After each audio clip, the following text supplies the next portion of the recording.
ladies and gentlemen, I'm annoyed. The discourse that I've seen over the last patch has frankly been stupid. I'm going to talk about why, and I'm going to talk about the general ideas behind the Season 2 bounce. What I've noticed actually labbing all of the characters in the game, and I need to be calm while I'm doing this. So, I have with me today an anger translator. And the anger translator over here is going to translate into more colorful language what I'm actually thinking while I'm trying to stay calm and explain to you in layman's terms what I think overall of the discourse around Season 2 right now.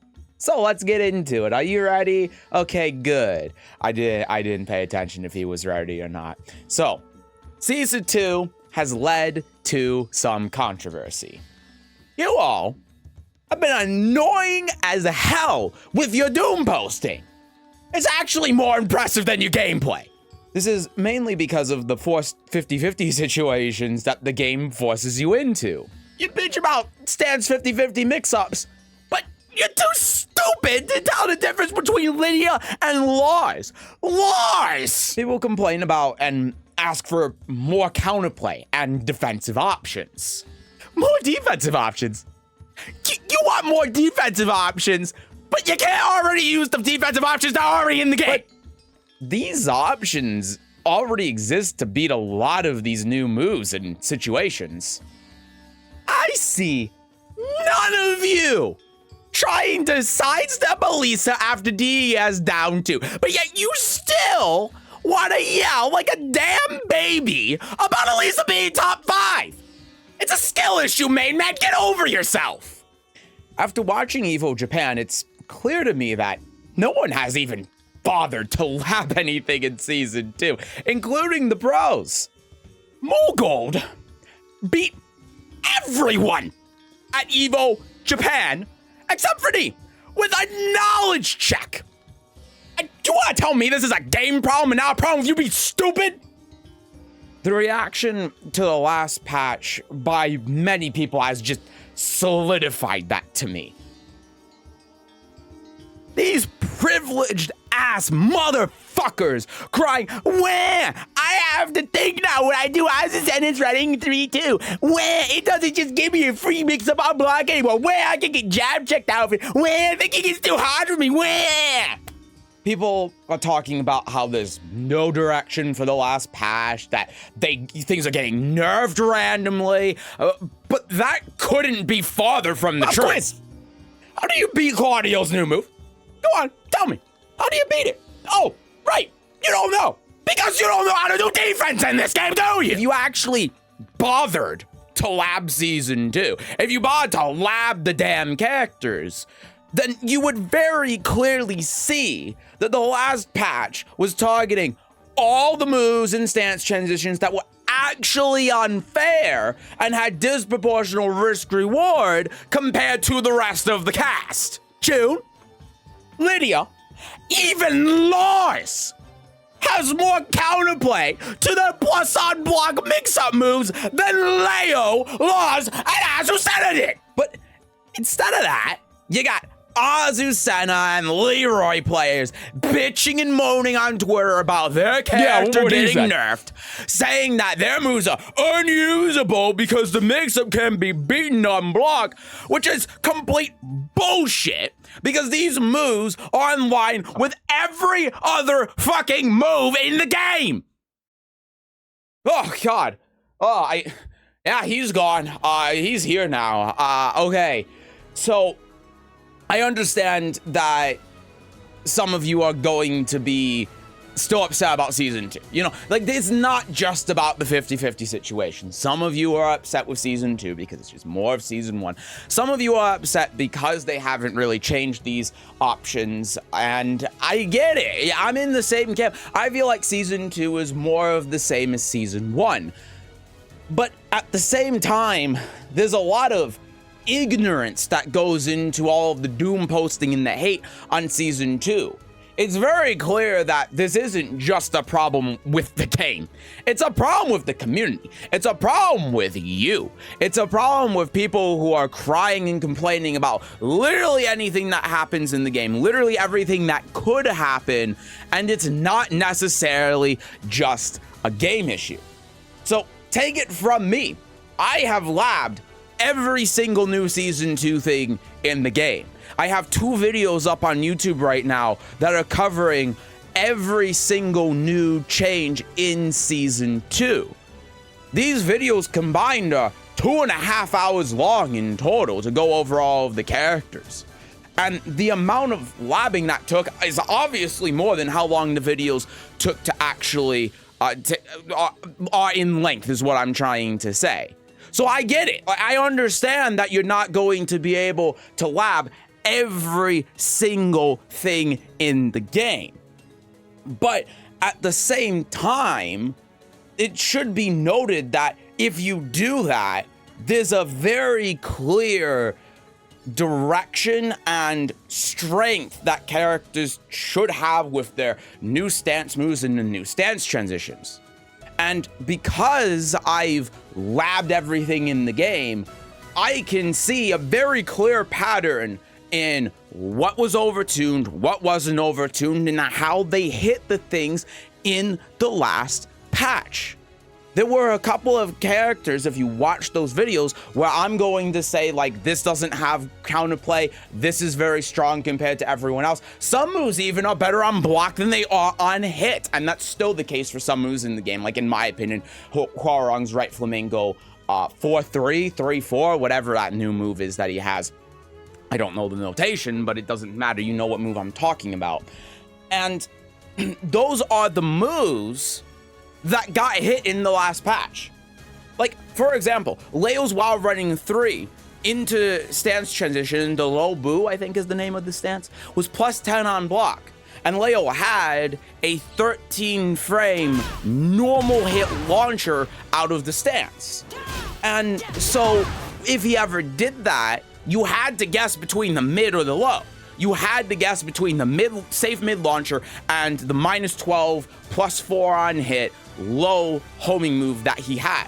Because yeah, you could power crush through the mid, but the risk reward on doing that is disproportional when Leo has a normal hit launcher he can do after that.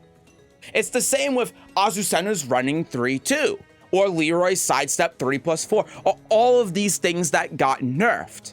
Every single thing in this last patch that got changed, no more, no less, are all things that stood out in terms of risk reward, in terms of what you could do in the stance and with the mix-up than every other character in the game.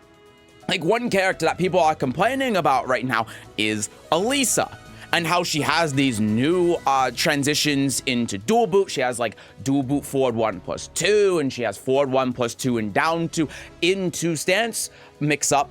But if Elisa does down 2 on hit or forward 1+2 on block and goes into dual boot, you can sidewalk left, or sorry, not left, sidewalk right the entire mix-up and option select, and then launch her if she does anything in the stance. Obviously, your mileage is going to vary if you play like Jack or Bears, but even then you can power crush everything except for the low. So there's very clear counterplay to everything that she has in the mix-up. But people are calling Elisa a 10 broken character because they don't do this. I mean, even if you look at the main man playing against Elisa, where he puts Elisa's top 5, he's just eating the stance mix-up over and over and over again and not even bothering to sidestep. For a lot of these things, it's a skill issue. It's not the game. It's not, you aren't put into a forced stance 50-50. It's a complete skill issue because you're not using the defensive mechanics that the game offers you. And so when we have characters that stand out, like Azucena and Leroy, for example, where they're putting you into stance mix-up situations that actually don't have any counterplay, which we'll talk about a little bit in a second, People who are playing these characters may just be ignorant on the changes and not on the season and the balance and not understand what's actually going on. And I don't want to call anyone out specifically in these videos. I don't want these videos to be like a targeted attack on someone. And I'm not trying to do that now. I trust all of you to be calm and rational and not a bunch of dickheads when I show this. But at the same time, I want to show that the general complaints about the last patch and the ignorance surrounding it isn't just some mid-level players that are like too on Reddit too much or something. These are actual really high-level players that just have a fundamental misunderstanding of how the game works. And that's where this tweet from Kaiser comes into play. Even Kaiser is complaining about Azucena's while running 3-2 getting nerfed. And the truth is that he is just living in a completely different galaxy with his character than how every other character in this game in Season 2 works. Azucena's running 3-2 before this patch was way disproportional to how every other character in the game functioned. As I said in the previous example, something like Elisa's forward 1+2 in DES or down 2, you can just sidewalk right the entire mix-up. Even Lars's down forward 2 on block, if you just sidestep left and duck, then you beat the entire mix-up. Even Lars's stances have counterplay when you block it and you go into stance. Azucena players are so privileged with how powerful the characters and don't even realize that they're looking at this change and they're saying that why is it getting nerfed? And the reason why is because when you block this move, yes, you can power crush through a bunch of things that she does, but she can also do 3-1. And 3-1 is a counter hit confirmable low mid string that knocks down, it wall splats, and even if she just hits the first hit, she can go into a back turn mix up afterwards. She has very strong counterplay to power crush that a lot of characters just simply don't have. On top of her obviously being able to like grab you out of the power crush and such. And also you don't have a clean way to be able to sidestep her because like the 2 is going to track you if you sidestep. The 4 is going to track you if you sidestep. And this means that you had no real counterplay to be able to deal with this. It's the same with the down 1 on block.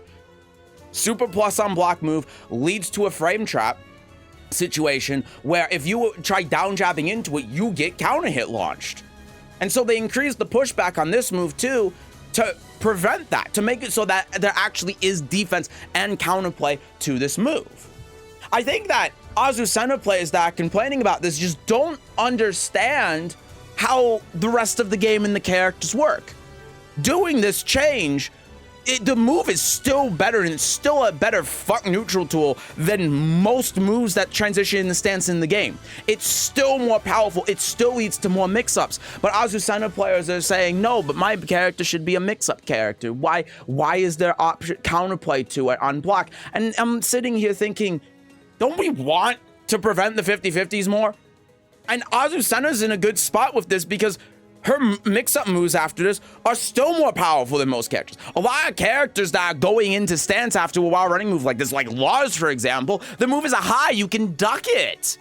So why are we complaining about this when it's still better than the vast majority of moves in the game? Like, are we really saying that Azucena's running 3-2 now is on a similar amount of power as like June's up 2 because you can jab her out of the lows? It just doesn't make any sense. And there's still counterplay to this as well if you try jabbing. Azucena can do while running 3-2, and then she can sidestep the down jab and then launch you for it. Like, there's still ways to be able to beat jab and down jab. You just have to think a little bit more about the situation. And isn't that what we want? Isn't that healthier for the game? Don't we want moves like this to be in line with the rest of the game and not stand out as being these big, overpowered, gargantuan, fuck neutral, a huge low risk to the attacker and high reward? The defender doesn't have many options. It just doesn't make any sense. And these are the things that got changed in the last patch. Even if you go to, like, Leroy sidestep 3+4 as well, and this one I'm not going to show the tweet for because there's just no point at this point. It doesn't prove anything. But someone had posted in our Discord a tweet that a Leroy player made saying that sidestep 3+4 was useless because you could power crush through all of the mid and high options. And again, this is something that's already normal for most stance mix-up moves in the game. Like, look at look at Lydia's new core circle forward 1+2/2. If you charge that on block, it leaves you +8. You can power crush through all of the mid options. And the low option that she has on the 4 doesn't do anything on counter. Plus, she doesn't have a grab out of stance. Being able to power crush through all of the mids and highs in the stance is actually quite normal for most characters when they do a move on block that transitions into stance. There are obviously some characters that stand out, like Leo, for example, and that's just, like, that's a whole nother thing. That's just ridiculous, and yes, it should get nerfed, but most characters are already this way. Leroy actually stood out before being able to do this move and then being able to use a mid to interrupt power crush. It made this move the best plus on block stance mix-up tool in the game. And it still is, because Leroy has access to a plethora of very safe moves, very safe mix-up tools in the stance that beat the counterplay options in a very disproportionate way that give Leroy so much reward for using them, and the risk is less than most characters in the game. For example, if you try power crushing after sidestep 30+4, Leroy can obviously grab you, and he's so plus that's gonna be counter hit grab anyway, so like, you know, like, you still have that as an option, but he also has back 4, which is a homing -13 on block counter hit launcher that and it's plus on hit that he has out of stance. It's an obscene mix-up tool, especially when now in heat he can just shotgun for free 12 frame mid counter hit launcher. It's insane what he can do in the stance. If you try down jabbing him as well, he obviously has the Hermit automatic low parry, but he also has orbital in the stance now. That's something he got in season 2, so he can throw that out. If you try power crushing, he can parry you. If you try jabbing him, he can parry you and then hit you out of that. He obviously has the 1+2, which is the hit confirmable mid heat engager. That's essentially safe on block because of that. And then the Leroy play was also complaining about, oh, the 4 is unsafe on block. No, it isn't. It's not. You actually have to think a little bit more when going into the stance. But even then, even with the nerf on sidestep 3+4, it is still the best plus on block into stance mix-up tool in the entire game. And it's not even close. So the fact that Leroy players are complaining about this move getting nerfed and saying it's useless is laughable. Genuinely. It's insane how out of this world some people playing this game are in terms of the ignorance on how mix-ups work in this game, on how plus on block stance moves work in this game. I guess plus on block into stance mix-ups work in general in this game, and just generally the balancing around season 2. A lot of people have played their character, have only played and looked at their character, have looked at nothing else in the game, and then complain about everything that's going on. Again, look at all of the people saying that Alisa is top 5. I can tell you, as someone that mained Alisa in Tekken 7, don't play her now, that she is in no way top 5. If you think that she's top 5, it's a skill issue. And if you see people playing against Alisa, you can clearly see that. Who's sidewalking right after DES forward 1+2 or DES down 2? No one. They're all eating the mix-up and then saying she's busted, she's overpowered, her stance mix-up is too good. It's a skill issue, and it always has been. Again, take it from someone who's actually labbed all of the things in season 2, all of the new moves, all of the new situations. I was sitting there at Evo Japan yelling when players like Pinya weren't sidestepping after Claudio's new move. I was genuinely getting upset that the pro players don't know what's going on in Season 2. They haven't labbed anything except for Knee. And that's why Knee ended up winning Evo Japan, because he shows that there actually is still defense in this game. There actually is counterplay. The problem isn't the game. The problem is the players. The problem is you. The problem is that people are so offended by Season 2 because of what other people are saying and other people are doom posting, that they don't actually understand that a lot of the things people are complaining about not only aren't true, but are getting fixed. People are complaining about the last patch, saying that there's no direction in what they're doing. They're just bowing down to the community and they're scared of them. But that couldn't be further from the truth. The things that they actually changed, if you know how Season 2 works, if you've looked at the changes, are very clearly targeted at things that were overperforming. It's not because people were complaining about it and saying, oh, it's broken or anything like that. Because if that was the case, then like something like Elisa's down 2 would have been nerfed even more, even though there's no reason for it to have been nerfed, right? That's what they would have done, but they didn't. Because there's a very clear targeted approach that's trying to put everything more in line with the rest of the game. A lot of people, from my perspective and my observations, have only played their character. They've only looked at their character. They're living in their own little bubble. They're living in their own world. And they're choosing, instead of trying to learn, adapt, and figure out what's going on with the game and our characters, instead they feel this incessant need to just complain. They feel this need to just continuously complain about their character getting nerfed, about other characters in the game without labbing them, saying that this character, that situation is broken or overpowered, and yet they don't bother to actually figure out the correct counterplay. When you look at characters and players who play like Azucena, Leroy, Leo, and some other characters that got nerfed in this last patch, it becomes very clear that that's the case. And even when you see pro players playing in Evo Japan, you can see that that's the case. Like my anger translator said, Mulgold got to second place by using a knowledge check with Claudio in top 8 of Evo Japan. If that doesn't tell you where the community and the player base is at when it comes to actually trying to learn defense in this game, then I don't know what does. And to me, this just tells me that a lot of the anger and resentment towards Season 2 is unfounded. Yes, there are some things that are issues. Yes, stuff at the beginning like Jack's clap and Lars in general was ridiculous and broken. But they fixed those things. And now all of these stance mix-ups and stance transitions have counterplay to them. They have very clear options to deal with it. The risk-reward is generally more skewed in favor of the defender, and yet people are still complaining about it. We don't have to like the state of Tekken. We don't have to like how the game plays. But at the very least, we should be acknowledging that defense is important. Defense still exists in Tekken. It's not just a game about 4 stance 50-50 transitions. Eat the mid or the low. And Knee showed that at Evo Japan.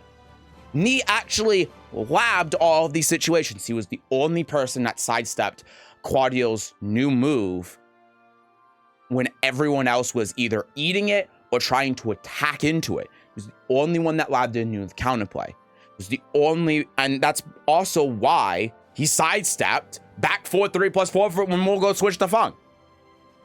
The first time he did it, because Knee actually learned defense. Knee actually learned counterplay. And if there's any proof that what I'm saying is true, that what I'm saying actually means something, and it's not just conjecture of me talking out of my ass, it's the fact that at Evo Japan, the best player there won. And the best player there won because he actually spent the time and the effort to lab things, to learn defense, and learn how to beat these new things in Season 2 instead of just going on Twitter or going on Reddit and complaining about a game that doesn't really exist.